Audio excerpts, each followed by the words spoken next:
Hi, I'm Teresa from Phoenix Gate Crafts, and today I am doing some melt and pour dude bars, as I like to call them.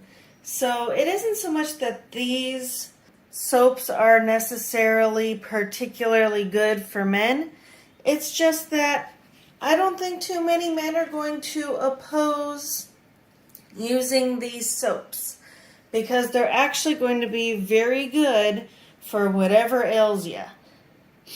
So we're going to be doing 2 layers.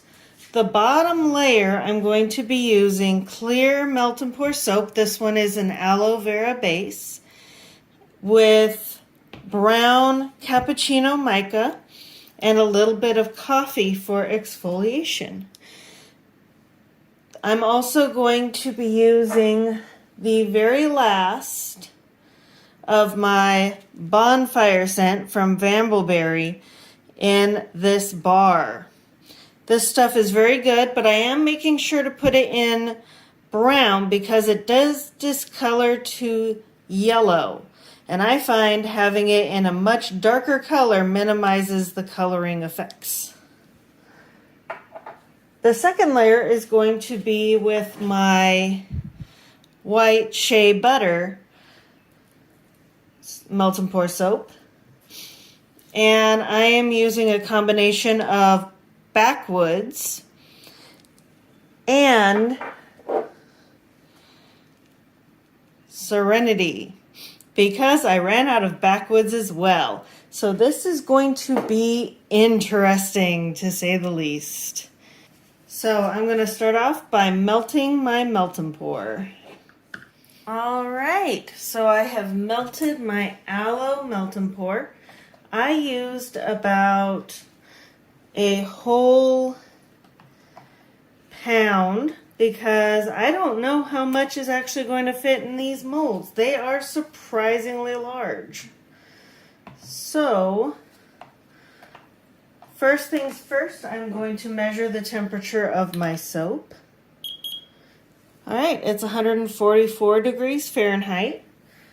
I will let you Celsius folks calculate to Celsius, but I know that in terms of Fahrenheit, if you want to have anything suspended in the base, you want it to be under 130 degrees.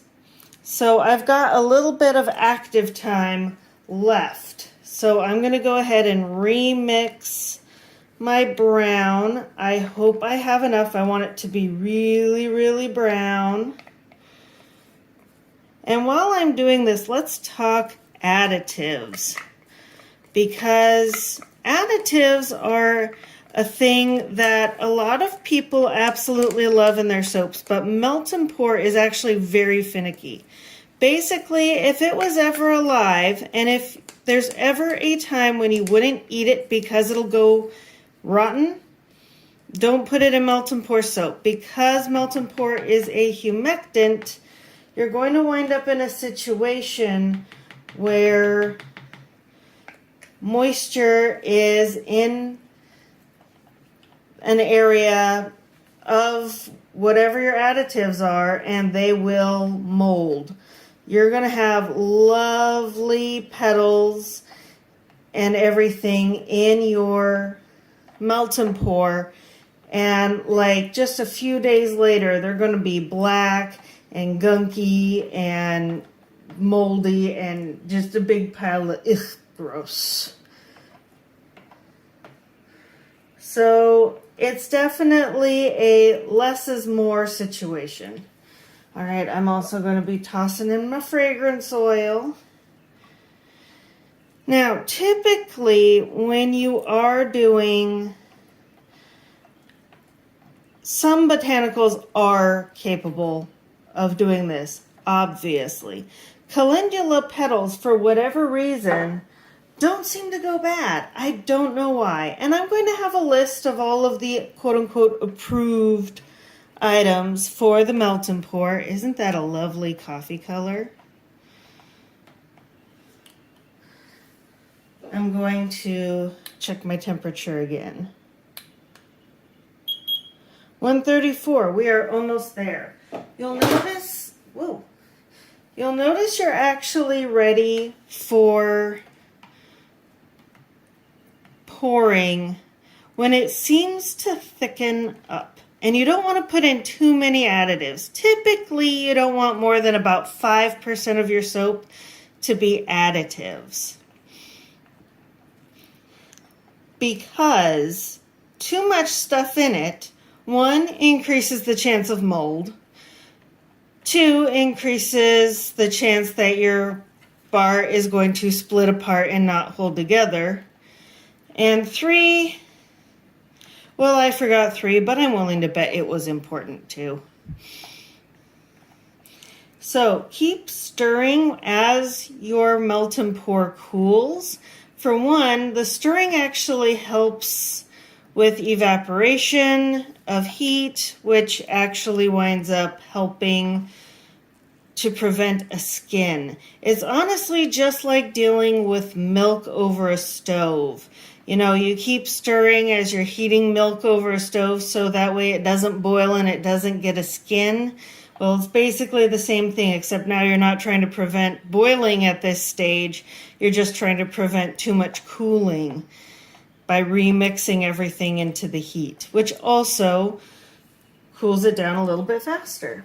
Now, I want it to be about 125 degrees, which is going to take a few more minutes before I add some absolutely delightful coffee. So this is actually just regular boring coffee. I got it off of my Keurig machine. These are just regular used coffee grounds that I then poured out of the Keurig pod, and I pushed it, out into a nice single layer. Let it dry completely fully because you do not want moisture in here. If I wasn't already doing brown, I wouldn't want these to necessarily bleed too much. So getting them fully dried after they've been used really prevents any bleeding, especially if you're doing a color other than brown. So, yeah, and these are completely dry. And typically, you want to have your total from your fragrance oil to your colorant to any additives to be about 5%. Check your base because some can handle a little bit more, but some really can't. One good ballpark for a lot of this stuff is you want about 2 to 3% fragrance oil, about 1% or so to be your colorant, and you'll want about 2%, 1 to 2% being any other additives that you add into it. All right, let's have another check. All right, we are nearly there. Adding cool stuff does help to cool down your stuff a little bit better. Now I do super non-precise measurements. So 1, 2, 3. Does that look like about a half a teaspoon? Because that's the other ballpark, is about half a teaspoon of your additive to a pound of melt and pour.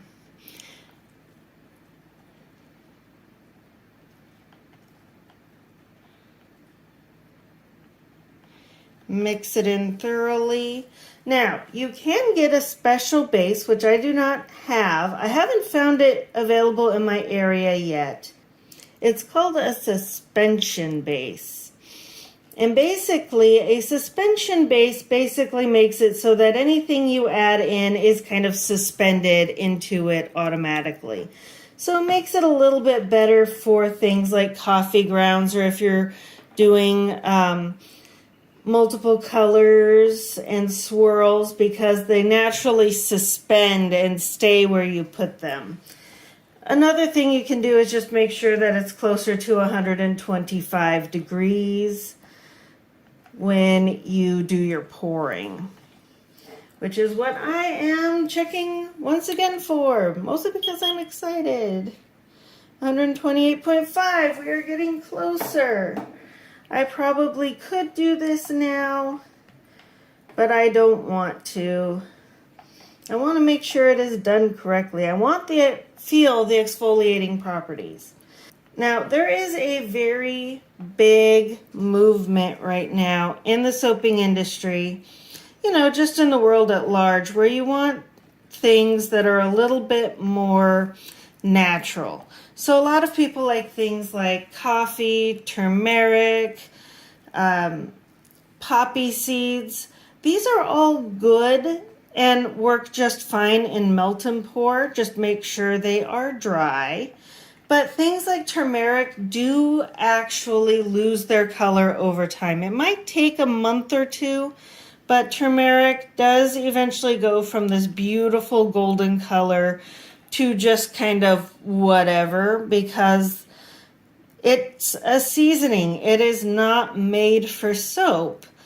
It does not have any good like clinging properties to it to actually make it color fast in soap.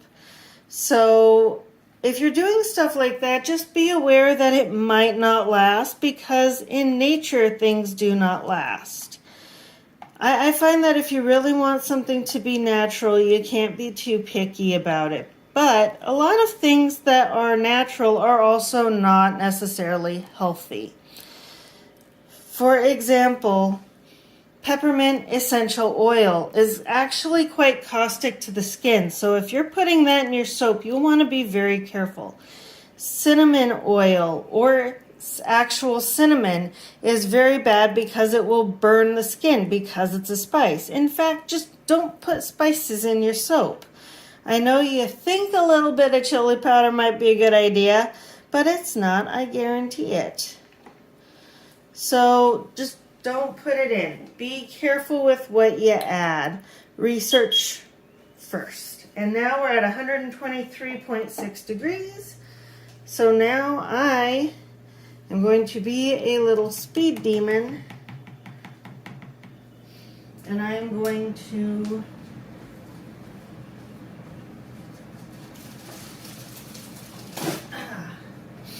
wrap this. I'm going to spritz with rubbing alcohol, 90% or above. And now I am going to pour. Sorry if you can't see this very well, but I am right-handed.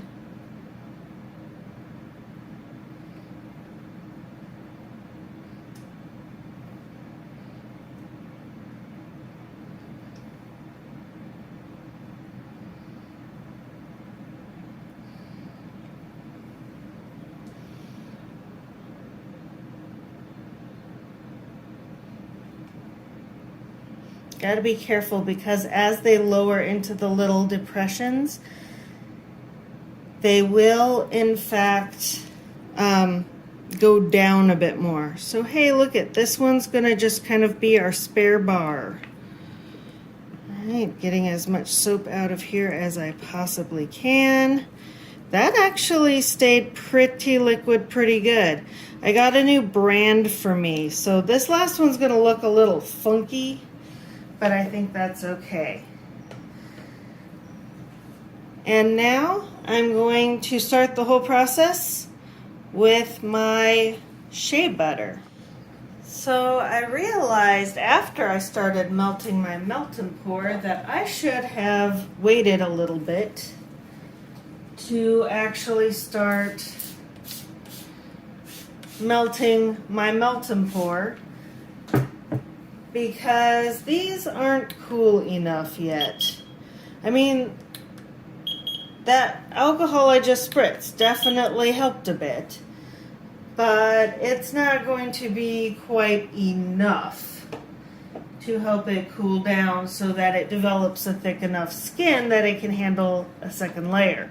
So we might wind up with some unintentional swirling or something equally weird. Regardless, right now, we're definitely a bit high. So we're going to have to do what we did last time and wait for this to cool. But you know what? This time I'm going to move over to the other side. So that way I'm not reaching across anything and you can see what I'm doing a little bit better. So I had a few lumps, but I think I've mostly got them out now. So I can start adding my additives. I am using some activated charcoal. I have never used this before. I want black, like I want black. So if I don't get black, I have time, I can actually put more in and do it that way. So let's dump it in. Now the problem is I'm doing this in a white base. Black may not be necessarily an option.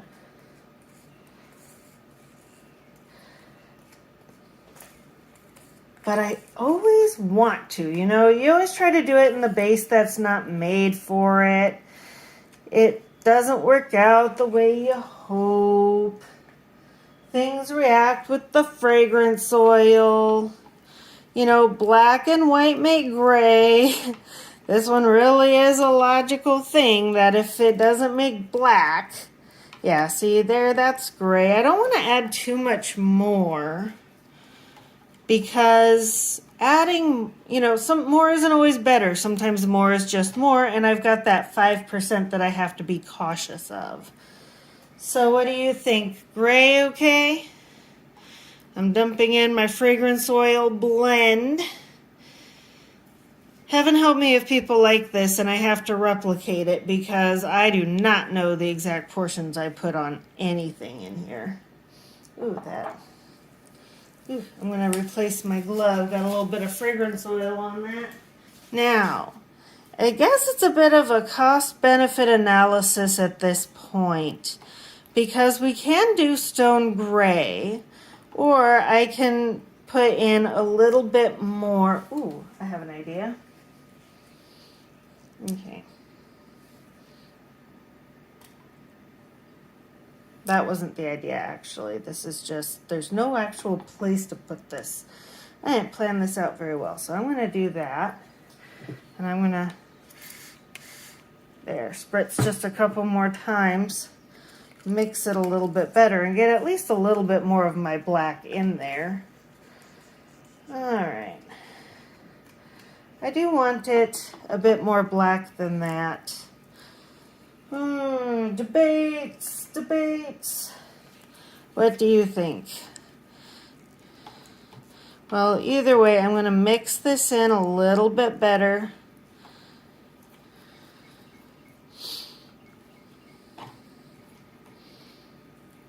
And yeah, let's try for a little bit more activated charcoal. So, I do want coffee in this one too, so I'm going to do 1, 2, 3, 4, 5. That looks like about right. I really need to reorganize my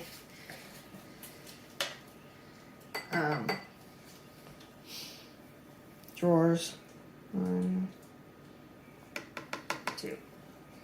Let's try that. Now typically you don't do activated charcoal or anything directly into the soap. You usually try to mix it into a liquid first so that way it mixes into the soap base without clumping. But as I've got time and this needs to cool a little bit more, I'm just going to do it this way. Probably be better with a whisk, but I don't have any whisks dedicated to soap making.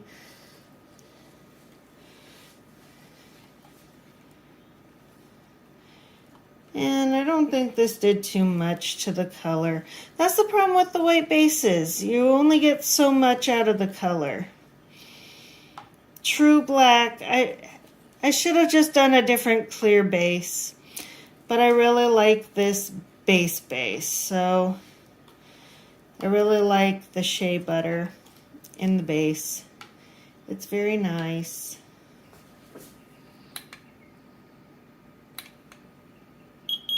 $120. That's good. Let's check these.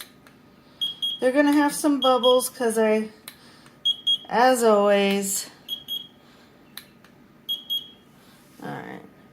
Oh, that skin is barely formed. Alright.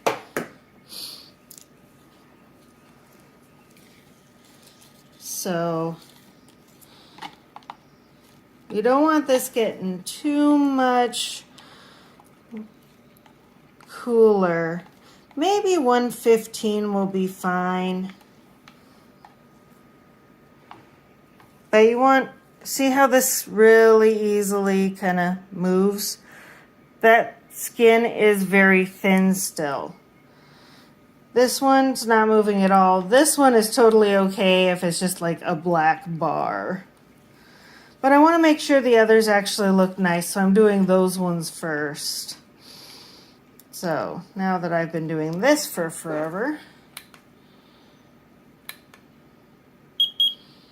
Alright. Oh, we're at 122 now. And 119. It's always fun to find the averages. Because sometimes you'll like measure it, but you'll be like measuring a hot spot. Whoops. Anyway, a really good thing with additives is just being careful, doing your research. Whatever you want to add, check it out first. Some things that are technically okay are actually not so good for the skin.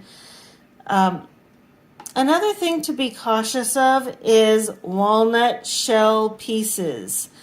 They can actually create microderm abrasions, and you don't want that because they'll be so small you won't necessarily know about it, but they can still get infected.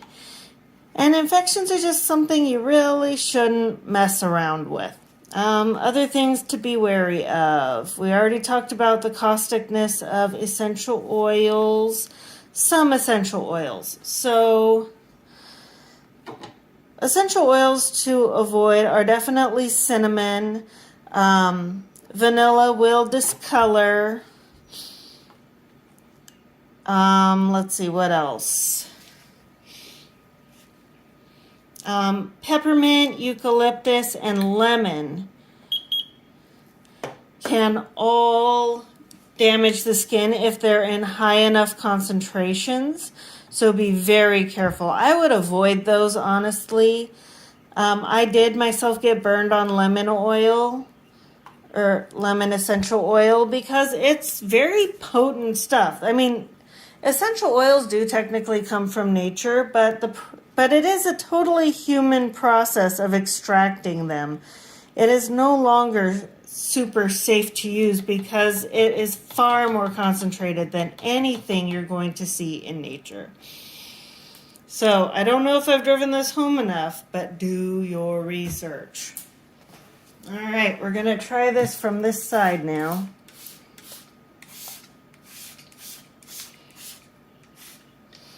Here's hoping we get some pretty neat swirls. Ooh, not bad.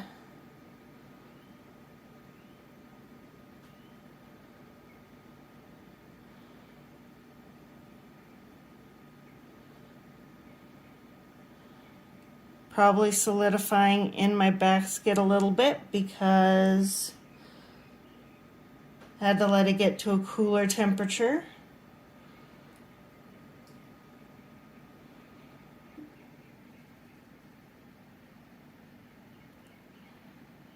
It is totally okay that a little bit of this is not going great into the mold, like I'm getting a little bit messy here. That is super easy to clean up.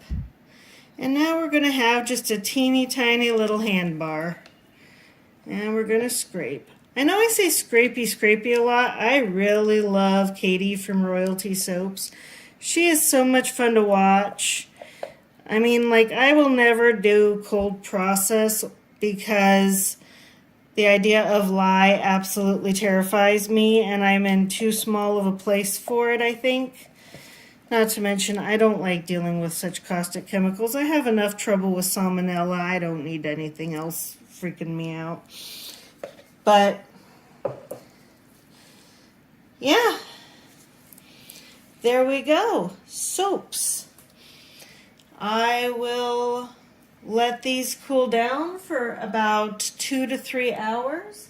It's 2:16 a.m. right now, so I'm actually going to wait until tomorrow to do the true good cleanup and everything. But I will unmold and show you the finished product in the morning. And by the way, clean up, super easy. Rubbing alcohol, paper towel, just wipe down anything that wound up with mica on it.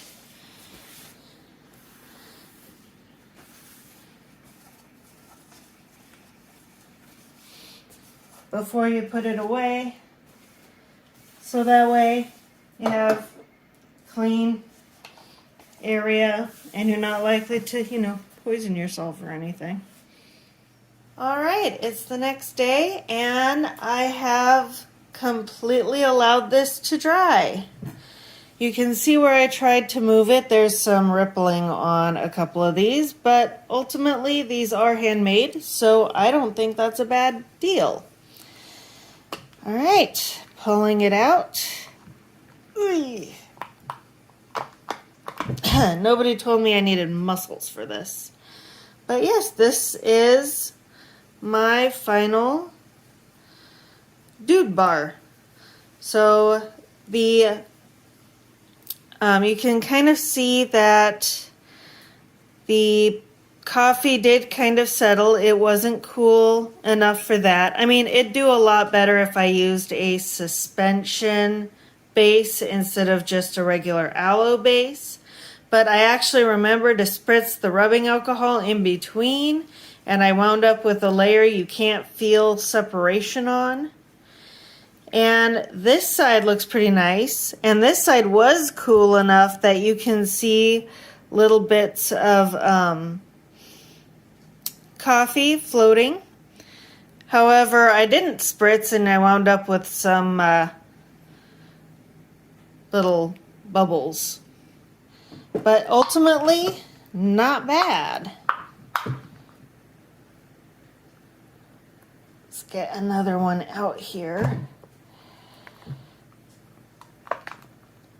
That is surprisingly hard. These are pretty popular to make. I don't know how popular they are to sell, but everything comes in and out of fashion. See, I didn't spritz to get rid of bubbles, but that's okay.